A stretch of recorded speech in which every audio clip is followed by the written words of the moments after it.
Welcome back to the eSellerCafe news show, and today is the 13th of November, and I'm your host, Dave, and as always, I'm joined by Rich over in sunny Florida. How are you doing, sir?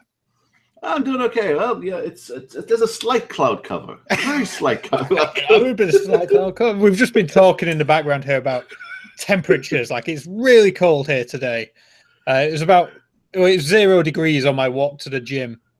Well, and I was just in Indianapolis and Chicago, and I'm going to the Alps next weekend. Yep. This weekend, and I was just telling Dave, I'm like, well, when I got up there, Indianapolis, I'm outside. I'm like, the jacket I have is really not built for this type of weather, because I use it like once or twice a year, maybe here in Florida. So I actually ended up going shopping in Indianapolis, had to buy a bag to bring back stuff so that I could actually not freeze to death going 3,000 meters up and on the Zugspitze, I believe is where we're going. So. Yeah, well, at least you've got the stuff now, which should serve you well for next week when you're traversing Europe. For the next decade, probably, I'll be fine. Yeah.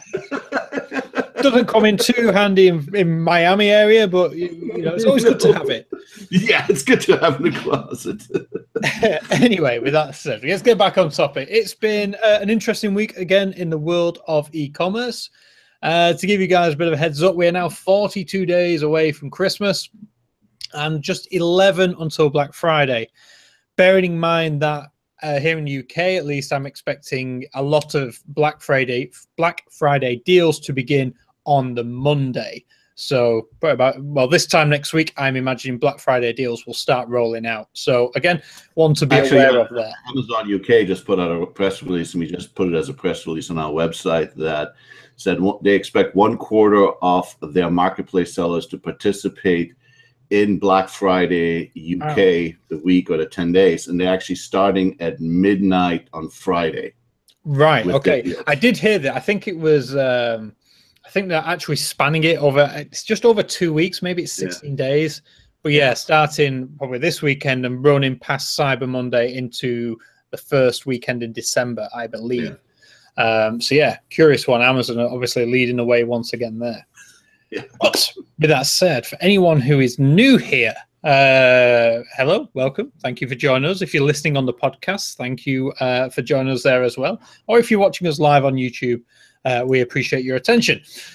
With that said, the way we do things, we do a lightning round first, where myself and Richard will take you through some of the sort of top level news items this week, give you a brief rundown of some of the smaller stories, but stories which we feel you should still know about, before getting into the discussion round, where we will have a bit of a chat about 2 of the main stories that happened this week. And again, if you're joining us live, you're more than welcome to join in on the chat. I'll just sit back and enjoy. So with that said, Richard, we're kicking off with you. Over to you, sir. Well, first of all, I'd like to say you really organized our agenda very nicely, much better than I do. So now I'm going to have to copy this new model. Okay, so let's start out on a serious note. Etsy reported strong third quarter earnings last week. Significant. What was actually significant, it was that they gained a lot of buyers and sellers. And the reason that's a bit significant is that the company really said when they went through the whole process of in May, it was when the CEO got ousted, and they made a bunch of upper management changes.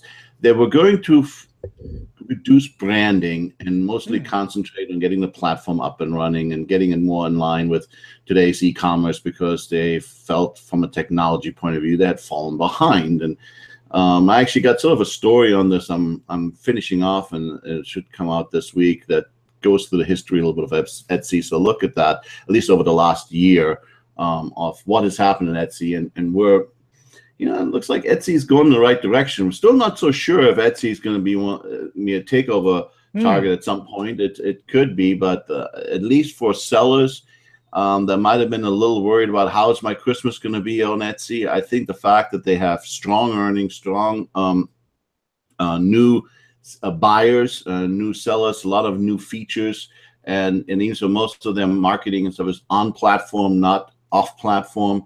It is bringing revenue, it is bringing sales, and that's a good thing for small businesses. Absolutely. And also we have another piece coming up again later on, Richard, about Etsy's first holiday sales event. Yes. So again, that's clearly making all part of the whole part of the whole thing, exactly what they're doing. Bank of America did an interesting survey, and this is just one of those things you're just gonna have to read. A lot of solid optimism among small businesses here in the United States as far as this season is concerned. Obviously, we've been reporting on a number of surveys through the last few weeks and maybe months, even where people are talking, or where the survey folks were talking about, how strong it's going to be this holiday season. But this particular survey also looked at to 2018. Economic output looking pretty good here for the U.S., at least over the next year. Forget all the politics and all the mud slinging in the in the news about or what side or who do you believe and who you don't want to believe. The reality is, the economy is good, and when the economy is good, people tend to be happy, and at least small businesses will be happy, and when small businesses are happy means consumers are spending money. So absolutely. If you're not properly positioned, you might be missing out on the vote. Facebook is doing some interesting things, and there's even more to this, I believe. Facebook Messenger is coming to businesses in a closed beta. They have enlisted a few folks to run a beta program to be have a chat box on the website. So if somebody comes to your website, the chat box opens up, and which will be actually then the Messenger chat effectively that is part of the Facebook website, or if you have it on your phone, a part of the phone separate, which then nowadays actually in Android there's not two of them. There's a Messenger one, there's a light one. They have some different functionalities. Interesting. It's a closed beta right now. Probably means they're working on a bunch of stuff behind the scenes to try to shore it up. They did say at F8, which is a developer conference, that they were going to work on bringing businesses more on board onto the platform. So Facebook over the last few months has been doing some things to bring business and e-commerce onto the platform. I think there's more happening there than we right now see. I think there's a lot more going on in Skunkworks or whatever they're called, the development centers there. eBay went live with advanced and automated return options. This is sort of the dreaded news from for some sellers. They feel that eBay is taking over and saying, "Hell, you have to do these things now," and there's pushback by sellers. Let's face it, okay? Returns are reality. Period. Amazon is very good at returns. A lot of other third market or other websites are very good at returns. Returns is turning into a huge battlefield. We see it with Walmart and Amazon battling who can return something quicker to where, how quickly you can get the credit, how to manage them. This is a reality. All eBay is doing is saying we created a new system for you to take advantage of expediting returns. If you're not going to take returns, you don't have to. They're not forcing you yet, but I will guarantee you that your listings will show up somewhere like page 35. Okay, that's going to be the reality, because the consumer and the eBay buyer is going to expect a return policy. So with this system, and there's actually a webinar, and I believe there's a webinar coming out this week. There's a story about that we have on the website as well that explains the whole return console. It's really, yes, it's not going to be for everybody, but for 95% of sellers out there, this is a reality you got to deal with, and complaining and this and that is not going to change the fact that some sellers are just going to adapt and deal with it. Yep. And that's going to be the winning sellers. Going to win. Yep, exactly. Bottom line. Another one that was kind of interesting, although this came out as a beta early in the year, which was Twitter. Twitter did a fascinating study some time ago where they compared languages, and they figured out that in the Asian languages, because of the alphabets that they use, or I guess they have a lot more characters in the alphabet, was what it boils down to. They can say a lot more in less characters. So So if you Japanese, Korean, Chinese, you in 140 characters, you could say almost twice as much as you could in a Latin-based alphabet. Latin being English, French, German kind of alphabet, or Spanish, or variation thereof. And therefore, they started an experiment to expand to 280 characters with a few select users a few months back, about 3-4 months ago. And now they put it out live to everybody. As a matter of fact, the social media management tool that we use already takes now day after accepted 280 characters for Twitter. I'm not sure where Hootsuite and others are. I have not seen any announcements from them that they're supporting the 280 characters. Of course, the first danger with this is our marketers, i.e. e-commerce sites, are they going to take advantage of the extra characters to try to squeeze more hashtags in there? That could happen. Twitter did say that in the experiment, they saw an initial upshot in the number of characters being used because of the novelty of it. But then as people got used to just sort of doing normal language and normal hashtags, that the number of people going over 140 wasn't that much. And if they did go over, it was maybe like 10, 20, or 30 characters at most. It wasn't a huge number. So let's see how this goes. But yes, if you use Twitter for your marketing, you now have 280 characters to scream at your audience. And that's basically what it is. I did enjoy the concise nature of Twitter and fear that 280 might ruin it. Who knows what Donald Trump could do with 280 characters? Probably quite a lot. Well, he doesn't now. He doesn't have to break it up into 8 parts. What he's exactly, yeah. He can just do all in one, yeah. So over to me, the stories that I covered this week. First one was Amazon has an advantage with package lockers. We talked about how, again, lockers are useful for many customers, again, who may work normal working day hours, not into pick up deliveries, and how if they've got a locker on the way home, it can be a very convenient way for them to pick up their parcel. But not only that, we talk about how Amazon is usually very clever with the branding of their lockers, and also, utilizing them not for just Amazon deliveries, but other deliveries from other websites too. Amazon is still winning because they're basically putting Amazon branding right in your face, and subliminally that is going to have an effect. So again, the Amazon locker strategy, quite a clever one. We talk about that. Next up, the new format for sponsored posts developed by Instagram. This isn't exactly new news, but again, it's sort of a follow-on from the influencer story that we had last week when we spoke about here in UK, the royal family being some of the most prevalent influencers on social media. And in print media as well. There's now there is a new feature on Instagram where it can make it easier for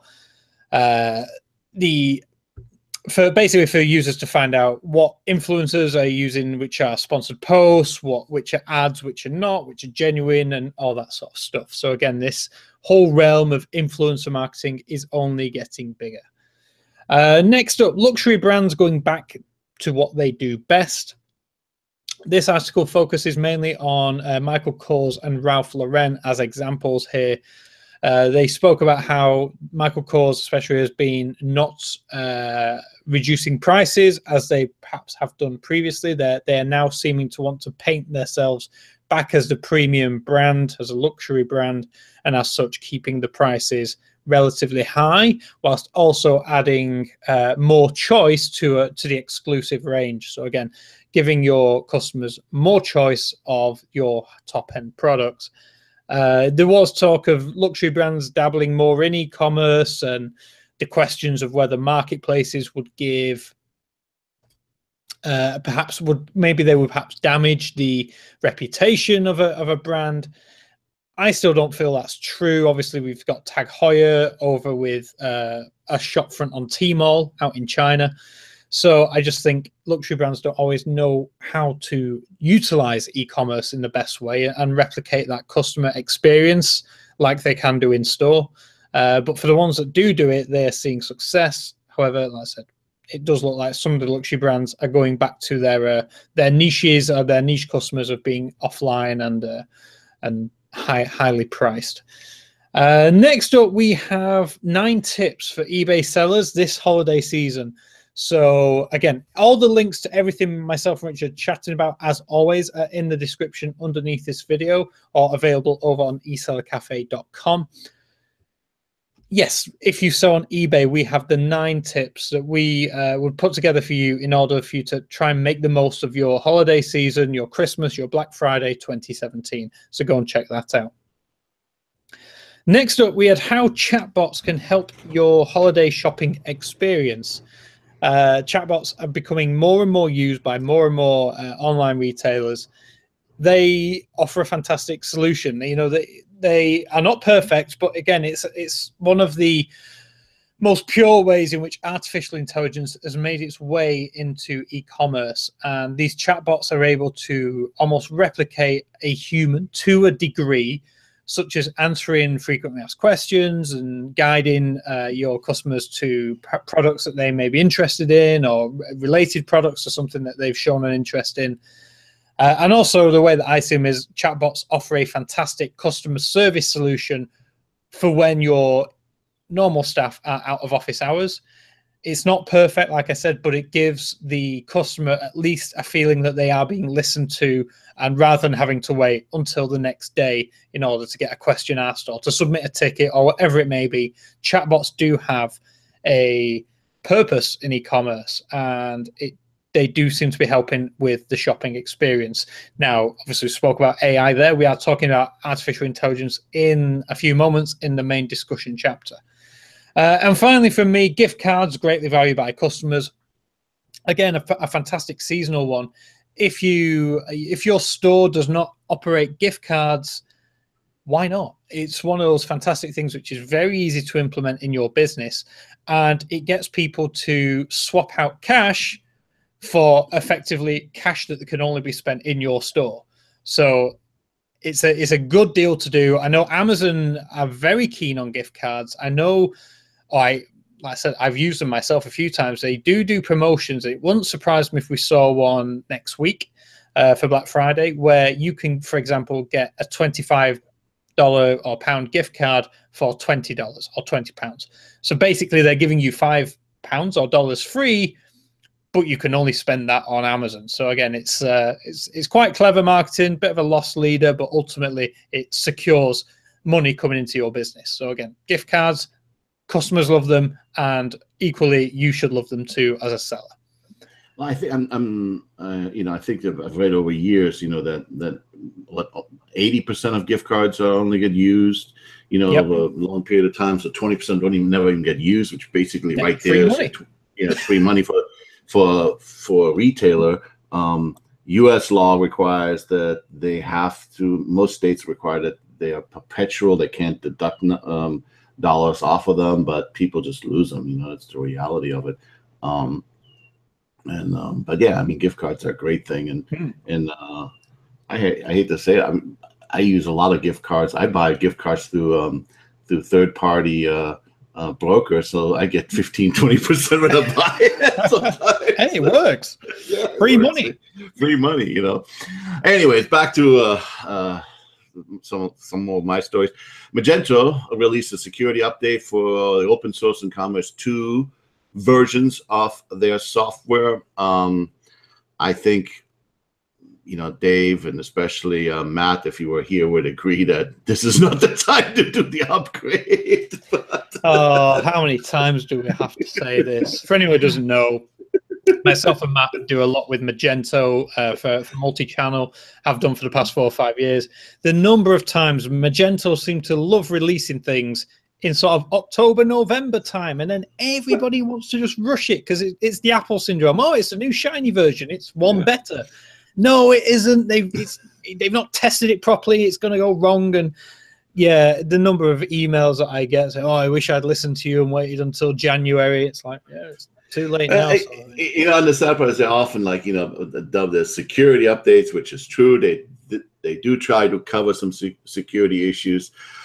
But the reality is, if you're opening up potentially unknown security issues, so just because they're covering one doesn't necessarily mean they didn't open up another hole somewhere else. And this is not the time of the year to really be playing with this kind of stuff. But yes, once we get maybe past middle or end of January, you know, this only affects people who are already running Magento 2, which there was nothing new update-wise for Magento 1.9 was earlier.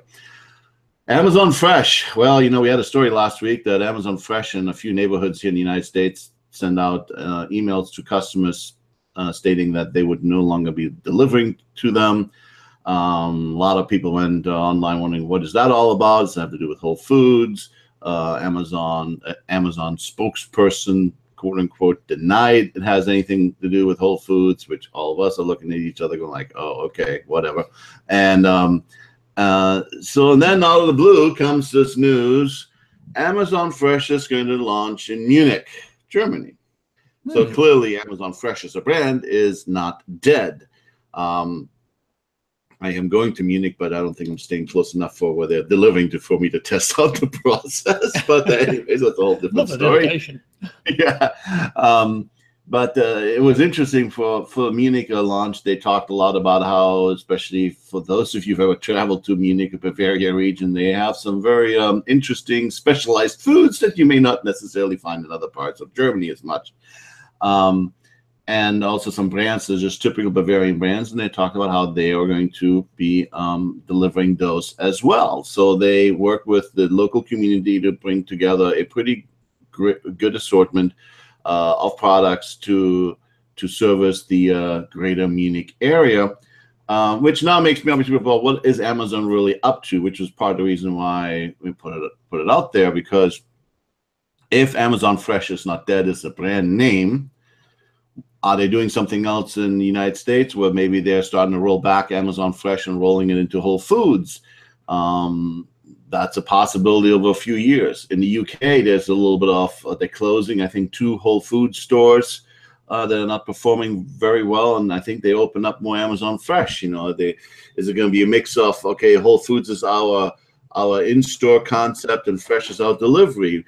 If they were doing this here in the United States that way, then they wouldn't be getting rid of a few neighborhoods with Amazon Fresh, because we all know Amazon likes to lose money to gain market share. So, you know, it's just interesting. Just more fodder, I guess, you know, more chum to throw out there and say, you know, what's Amazon up to on the food side of it? Because, you know, they have all these names, Fresh, Whole Food Market now, whatever, you know, Whole Food Market here in the US and Canada means something. In the UK, maybe less so.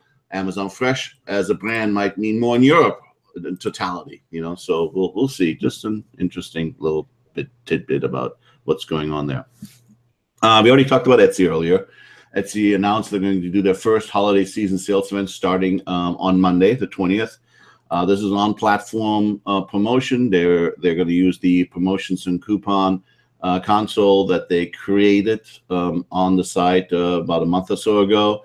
So if you are on Etsy, you want to participate, check into that, and you're going to see more of those type of promotions probably over the next few weeks as Etsy is trying to extend their lifetime for Christmas shopping. What I mean by that is, you know, they are already pushing to bring more listings to the top that are fast delivery. One of the big problems in e-commerce, now this excludes Amazon, but one of the big problems for small e-commerce sites often is that, you know, right around the 15th, 16th or so of the month, they stop getting orders because people are worried they're not going to get the products anymore. So Etsy is going to continue to do things to try to extend the life of that season for their sellers, as long as those sellers participate in these various promotions. So eBay sent out a reminder on unsecured pages. Again, it was a little scary sounding because it made it sound like you had this big policy violation. Well, maybe technically it is a policy violation, but there is no strikes against the account for violating this policy. What this has to do with is earlier in the year, eBay came out and said, well, Google Chrome is going to change the way it presents some unsecured page data, and it would tell people, oh, there's stuff on the site that's unsecured, and that could create checkout friction. And so they've been warning sellers for a few months, and we've had several stories on that, and I believe they'll reference in our main story that needs to be fixed. Clearly, the implementation of this is going to depend on the Chrome browser you're using. I believe it only affects the latest 2 versions right now, but as people upgrade within Chrome, there's going to be more of these warnings coming out. So if you're getting emails from sellers asking you why I'm getting a warning, or if you're seeing warnings on your listings, you just got to look and see what's causing the warnings. Some third-party tools have to work around this in clever ways. That's going to take a little time to sometimes sort out to get the last bugs out, because, typical, anytime you're dealing with APIs, how does this all work? And I know that some third-party tools had been impacted a little bit by that. Again, just contact your tool provider and say, hey, I'm getting these warnings on my listings, and they'll work on fixing it. But that's what that was all about. But you're not getting booted off eBay for having an unsecured page yet. Macy's released Q3 earnings, and now why do we even bring up Macy's? Because Al Lawton went over there from eBay, and you'd figure, okay, now they're going to finally get serious with e-commerce, and so they're coming out with these Q3 earnings, and there's hardly any mention of e-commerce in those earnings. And it was funny. I posted our story, and then I saw the same kind of angle on their earnings by, I think it was Fortune magazine, like 2 days later. It's like, okay, so I'm not the only one that noticed this. Okay. Yeah. It's like, what? Wait a second. It's like, why did you hire a guy for e-commerce and you just sort of then shrug that stuff under the rug? It's like, you keep talking about double-digit growth. What does that mean? It's like, you should be out there. And I noticed, like, the last time I went to Macy's, they were still in the old games of, well, we have this deal. If you buy $25, we'll give you another $25 coupon, but then you'll save 10% until whatever month it is. And we now have 3 levels of star performance, and depending which level you are, you get some points back or cash. I'm sit there going like, I'm sorry. Amazon.com, T-shirt, $9.95, click buy. Okay, yeah. I don't need to go. I don't want to go to a store, and this is the same problem on their website. Basically, if you go to their website, you see a price, and then you got to sit there and play with all your Star Pass coupons and plenty points and every other scheme that they have to try to figure out actually what you're going to pay. It's like, so there's $20 items. Yeah, it'll take me 10 minutes to figure out what I'm actually paying for this thing. It's a curious one, because obviously we don't have Macy's here in the UK. I have been in a couple of them, and it sounds to me like there's a generational shift happening, which Macy's is not quite aware of yet. Like, when you mention like coupons and points and all that sort of stuff, that's the sort of thing that my mum and my grandma are used to. They used to like the store loyalty programs and, like you said, the coupons and everything else. And yeah, that's all well and good. And I'm sure that it probably deals with a large portion of Macy's demographic. However, that demographic is changing. It's going elsewhere and being replaced by the younger generation who want buy now, click and collect. This generation of instant gratification. I want to buy this at the best price now. Give it to me now.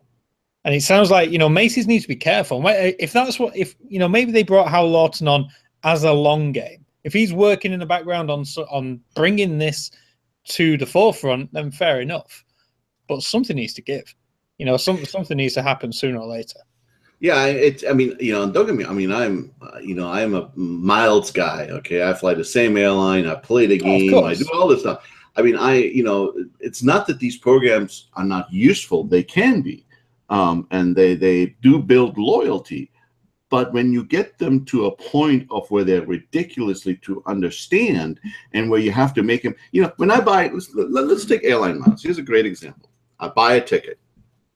What I do now, I bought it cost me $137 to fly to Chicago round trip last week. Which is a last minute ticket, So out of $137, they already complicate. It's 2,200 miles I get out of that something. So I know I get the miles, but now even the airlines are starting to count dollars that you spend for the miles, and you have to maintain a minimum threshold. Okay, I get that. It's 2 factors. That's just enough. Okay. Now they have a third factor, which is segments, because some people fly very short hops, and so for those people they introduce segments. Again, either you fly longer hops, you use miles. If you fly shorter hops, you fly segments. All easy to understand. But that's not part of your purchasing decision per se. You're not saying, okay, how much is this $137 ticket going to cost me in the end? All it is just, okay, what kind of status am I going to get so that I get more upgrades and more things like that down the road? But to buy at Macy's, who goes there now to buy something that actually costs what it says on the label? Nobody in their right mind, because you have, and even as you walk into the store, they bombard you with, oh, sign up for this or do this to give you instant discounts. So that's the part that I complain about. It's when it is part of the buying process, it's convoluted, it's old, it's old school. Yes, loyalty program, no problem. Even if you want to do 3 tiers, great. But simplify buying something. Anyways, rant over. It's just, I love Macy's, but there's a reason the stores are they're closing stores, because people are just frustrated. Anyways, final story before we get into a discussion round. Almost sounds like we're in a discussion round right now.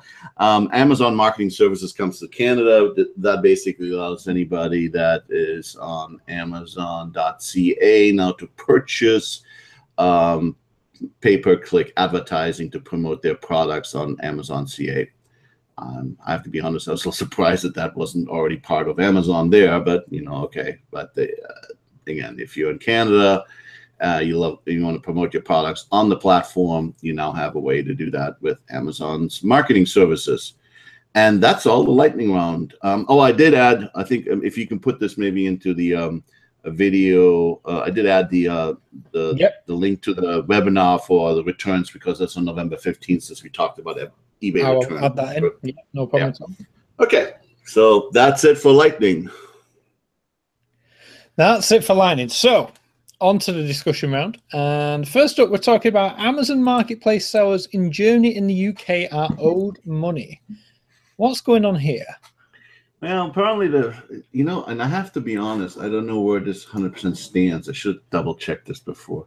Here's what happened is that in Germany, it came out through a blog that apparently Amazon was not sending money over to German bank accounts within a week or 2 weeks of when people requested the money. In the United States, it's always 2 days automated. There's no request to do it. So I guess in Europe, it's on a per request basis, or at least in Germany, it's on a per request basis. And so sellers started complaining, hey, where's my money? And as this story made the rounds in the German news, apparently other sellers jumped on board from the UK and France saying, yeah, we're having similar problems. We are requesting money and we're not getting paid. And of course, anytime an organization doesn't pay, people start wondering, it can't be a lack of cash. They got plenty of money. I mean, they're sitting. So what else is going on here? And that's when all the, conspiracy theories start, bubbling to the top, and what I guess is a bit what was frustrating mostly people there is that Amazon wasn't addressing this in an honest way. They weren't coming out and saying, okay, look, here's what happened. We had a technical problem, because that's probably what all it is. We switched banking partners or whatever the case may be. And in that transition, there was a problem that was introduced into the system, and we're having an issue. We apologize for it. It will be resolved within the next 5 to 7 days, whatever the time frame might be. Instead, people that inquired would get sort of sterile letters back. Yes, we are aware of an issue. Please check back with us within the next 24 hours, or if you don't see your funds yet. Well, then a couple people reported that they were receiving funds, and those were people who all had bank accounts at Deutsche Bank. And Amazon in Germany, at least, apparently uses Deutsche Bank as their banking partner. So clearly it's something within this whole system. Now, what makes this just sort of frustrating, you're going into a busy week, a busy month, or busy period, and they're having these problems. And secondly, isn't this what you're paying them, to man? I mean, yeah, you're paying Amazon to promote your products or have them available on their site, but you're also paying them for all the logistics and all the stuff that goes along with it, the payment processing, the payment transfers. And here's a big part of that sort of, that service that isn't working, which is probably the most important part to small businesses. And Amazon always says more than half of our stuff is being sold by marketplace sellers, and you're creating this issue in a market that isn't as. If this happened in the United States, yeah, there'd be a lot of bitching and moaning going on, but everybody here would probably, because especially if they've been on Amazon for a long time, would say, okay, well, they'll fix it, blah blah. And somebody will say there needs to be a congressional hearing, and some representative will say, yes, we'll have a congressional hearing. Tweet Trump, and then somehow Trump will get involved and everything. But I mean, I'm joking aside. It would probably blow over because it's not perceived as much as a threat. But when you're in a newer market, and I'm not sure how long FBA has been in Germany, but I don't think it's been there for 20 years or 50. I don't know. But it's relatively young, and you're trying to get people to buy and change their habits and get sellers involved. And they did a huge push in Europe with, if you send to an FBA warehouse in Germany, it can also be in France and the UK. And it gets, they're making this big push, and then you have a problem like this, and it's just sort of a huge black eye. And I really do think that Amazon should just come out and say, here is the problem. And they just don't. We're working on it. But I mean, we've said this numerous times. Amazon are not great communicators. Like, when it comes to their sellers, not great. They'll tell you about a change 12 hours before it happens, or in some cases 12 hours after it has happened. And it's just one of those things. It's like Amazon, and it's one of the things that we do usually commend eBay for, is that eBay are much, much better at communication. They have their spring and autumn updates, and usually, unless they're trying to pull something sneaky, not mentioning any names, contact policy, but it's, largely eBay are very, very good. Amazon leave a lot to be desired, and this is an example of that. Obviously, something's going on somewhere. Now, I personally have not heard of any complaints. I deal with quite a large community of online sellers. No one's flagged this up to me that they're having this problem. Not to say it doesn't exist by any means. I'm sure it obviously it does. Otherwise, people wouldn't be bringing it up. But it just goes to show that it's, yet again, another example of Amazon not communicating an issue and leaving their sellers again with a sort of a bad experience. It's, if Amazon could give their sellers the same experience that they like to give their buyers, it would be a much better marketplace for sellers to transact on. But yeah, it's a curious one. Like I said, there seems to be still no definitive answer on this. Yeah. As a matter of fact, I just went onto the German BVOH, which I quoted in the article. Yep. And there's no update, and that's just so everyone understands who they are. It's kind of an organization that deals with e-commerce, retailers, more or less. I must admit, I don't know how big they are, how much influence they have, but they do seem to have, they had an attorney put out this letter, and I mean, it's typical. I'm German, so I can make fun of this. Typical blustering German, blah blah blah blah blah. Citing paragraph 273.6. But okay, I get it. Yeah. It's a little bit overdone, but okay, fine. But there's nothing. I like in the article how you've written. They released a strong statement by their legal counsel advising Amazon of its legal obligations. That could also be reminding Amazon of their legal obligations. It has a few interesting. That in their official statement they mentioned paragraph 273. They mentioned several legal paragraphs like 2 times. It's like, okay, guys, it's a little overdoing it here. I mean, and the funny thing is like, to Amazon, this is just probably not a priority for them right now. They've got Black Friday coming up. They're probably mad busy doing all that sort of stuff. And but what this does, and this is the problem with Amazon, it allows stuff like this to linger and go out there, and then major newspapers picked it up. I mean, there's a huge newspaper in Germany, and there's a few others, that picked this up, and now all of a sudden became front page, business page section story, or in some cases front page web stories, and it's a black eye, and for just basically not willing to come out and say, okay, here's what's going on, this is what happened, we're really sorry, we're working to fix it, everybody will be impacted by it, we'll get 1% credit, I don't know, whatever, give them something, 10 free listings. I mean, yeah, we've seen eBay do these things with with offering freebies when, like, for the hurricanes and stuff, and sometimes you have to kind of go and call them 2 or 3 times, but eventually you'll get it, and sometimes it works perfectly like it's supposed to. There are reasons why it sometimes works and sometimes it doesn't. But the bottom line is, you just go out there and you publicly make a statement and say, yeah, we're aware of this, we're fixing it, we're working on it. And they did make some statement, but it was so benign that it's like living in denial. Nothingness. Yeah, it's a nothingness. So yeah, so we'll keep you updated with that. I'm sure it will be nothing. Yeah, like you said, in the long term, it means nothing. But it's just. Yeah, like I say, it's bad timing for Amazon to have something like this coming up, really. Like I said, with relying on their sellers so much over this next period, like I said, with sellers fulfilling more than 50% of Amazon orders, especially on Black Friday. I don't know. We'll keep you up to date. If we find any, breaking news on that story, we'll keep you up to date with what's going on there. Now, the next discussion piece is actually challenges facing artificial intelligence. Now, we spoke briefly about chatbots earlier on and how they are becoming increasingly used in e-commerce and have various ways in which they can help. However, there are still a few challenges when it comes to AI and how effective it can actually be when we're dealing with e-commerce. And, we see it, and don't get me wrong, I have no doubt that it will get there. It will get to a standard better than what it is now.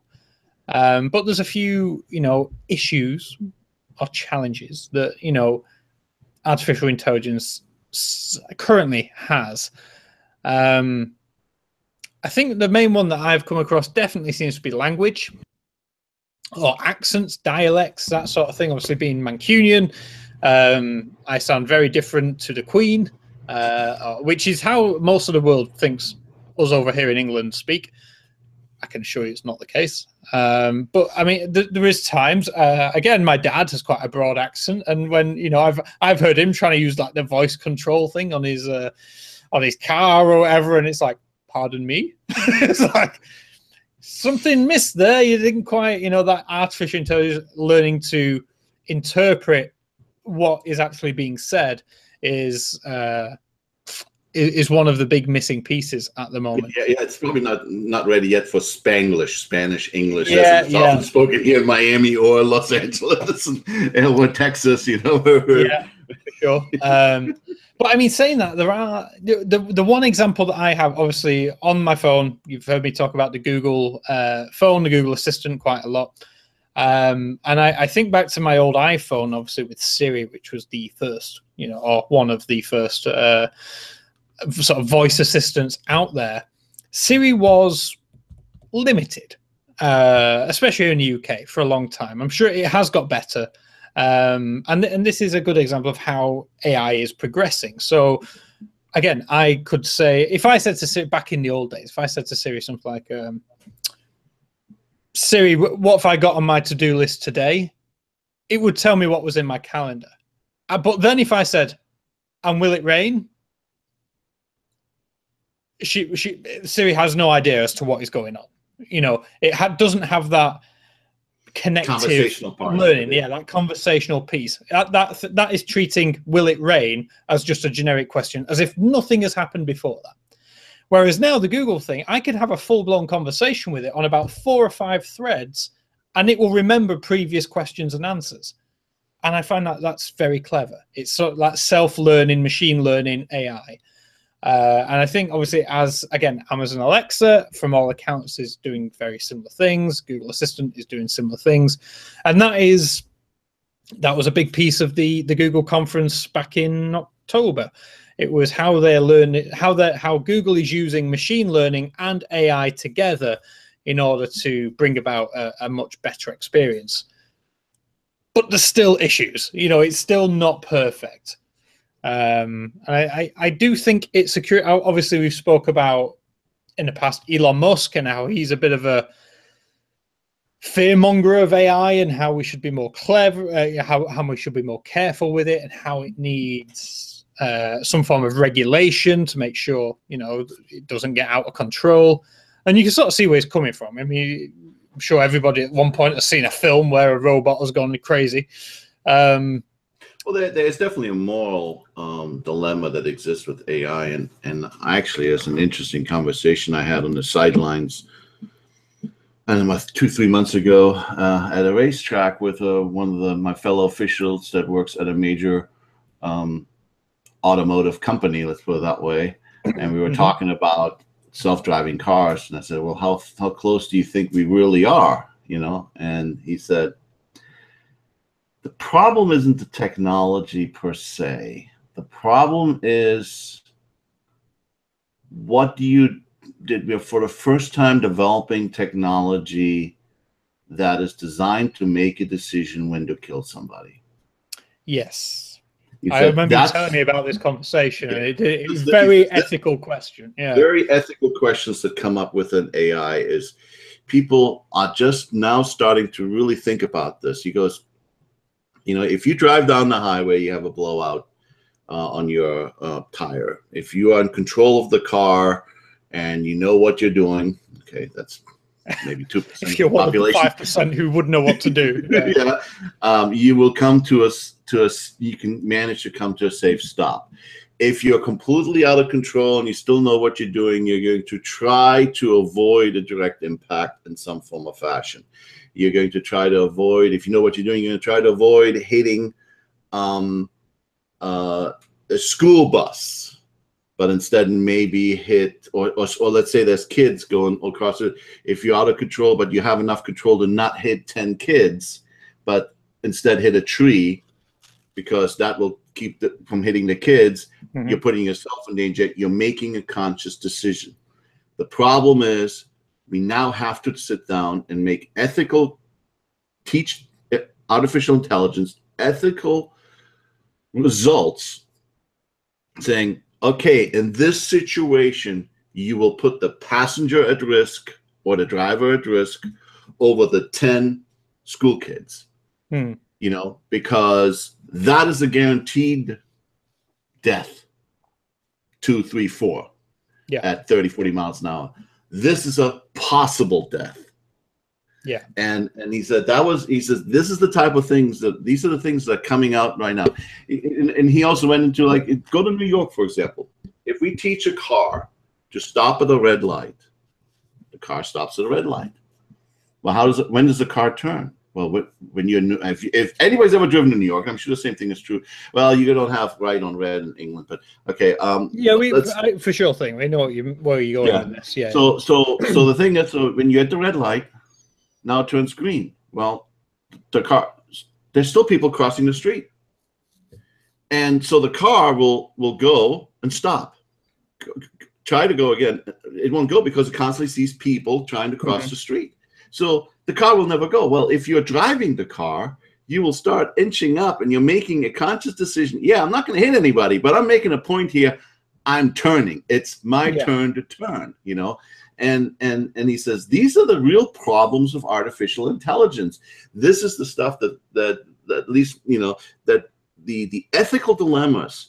Now in e-commerce, obviously we don't necessarily have these type of ethical dilemmas, but at some point we might, you know, if you're buying, you know, certain aspects, like let's say you're buying a prescription medicine. I don't know, medicines in general. I'm allergic against this is, you know, now all of a sudden the machine makes a decision. There's not a pharmacist that sits there going, well, you're allergic against this, you're allergic against that. You shouldn't be really taking this, or maybe you need to, you know, those are the kind of things where artificial intelligence is right now at a real sort of a problem area, you know? Yeah, I think it seems to be this emotional intelligence piece. It's the piece where, like you said, it's how best to describe this.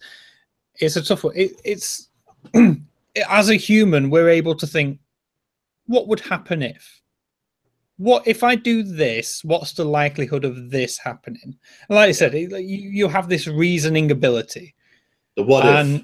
Yeah, exactly. And some dogs have this, albeit on a lower level. Some dogs don't have a reasoning ability. You say fetch, the dog will go and fetch. But other breeds of dog will go, what if I don't fetch? And they have that reasoning ability. AI doesn't have that reasoning ability right now. It's to the point where you tell it to do something, it will do it. And like you said, this brings in these ethical questions. How easily can this be manipulated? To the point where could AI in a car be hacked remotely? And for example, it says, ignore red lights. And then all of a sudden, this car's going, okay, I'll ignore red lights, and just crashes right through a crossroads.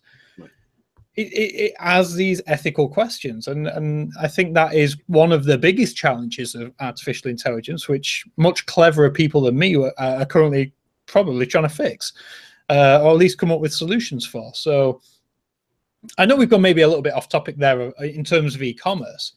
But again, we think about it eventually filters into e-commerce, and that's, because there's going to be drone deliveries, for example. Yeah, or what do you, I mean, we're already talking about would you let a stranger in your house? I mean, we see Amazon with the Amazon Key. This all becomes, do you eventually get to a situation where you allow your system to scan the house and make a decision whether to allow somebody in your house, because that's the next step of Amazon Key, is to make an artificial intelligence decision whether to allow this person in? Yeah, can you imagine? Because they have cameras in them, don't they, where you can see what's going on. And imagine, we need artificial intelligence to the degree where you see the Amazon delivery man unconscious with a baseball bat, laying on his head, with a man in a balaclava with his key at the door. It's like, don't let him in. Don't let him in. Smart lock. I mean, there are, okay, we're taking it a bit to the ridiculous, I guess, but there are potential. I mean, we could look at other things. I mean, like, for example, we've already had seen that.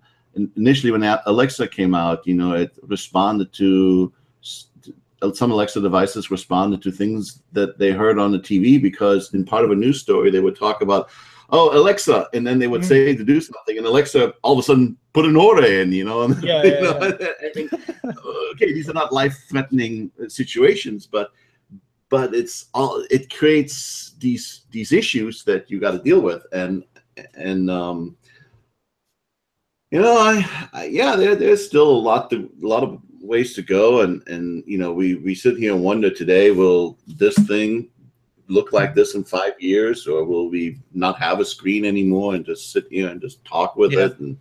Or the screen, touch screen is now, everyone needs to have a touch screen, but I'm starting to wonder, is touch screen really the future? Because at some point you can say, oh no, keep scrolling, stop, slow down, there, that one, that second picture from the top. I mean, it's it's a curious one, and again, it's here at eSellerCafe, we do tend to be more optimistic on new technology, the future of e-commerce and everything else. But AI does pose some very interesting questions, and again, if you have any thoughts yourself, please let us know in the comments, either on YouTube or over on eSellerCafe.com. We'd love to hear from you and what your take is on AI and potential fixes or potential problems that you see in the future. So with that said, I think it's about time to wrap this up. We've been going for nearly an hour, and we've sort of brought you up to date with all the latest and greatest news from the world of e-commerce. And yeah, I think, is there anything else to add, Richard? No, not from last week. This week we will have a lot of more interesting stories, as we obviously have every week. Next week I will be gone. Dave will be talking to himself. He will have a discussion with himself. Unfortunately, as much as I like to, I've done these from, let's see, 2 or 3 airport terminals and hotel rooms. At least 2 countries. Yeah, 2 countries and stuff. I don't think that my cellular reception 3,000 meters up in the Alps is going to be sufficient to do a video. So. We'll give you a pass on next week. Yeah, yeah. We'll give you a pass. But we'll. I'll be probably listening to the podcast. Yeah, you'll be listening to the audio version. Yeah, but with that, maybe Matt will join me next week. I think he's still in the country. But yeah, if not, no, he's also leaving the country. He is indeed. Same week. Yeah, I think he's here Monday. We're crossing each other. Yeah, he's heading your way. You're heading his way. Yeah, it's a your world. Anyway.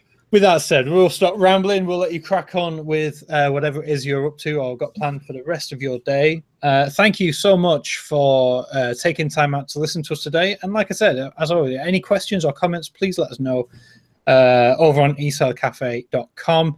And yeah, if you listen to the iTunes version or the TuneIn version, thank you for listening.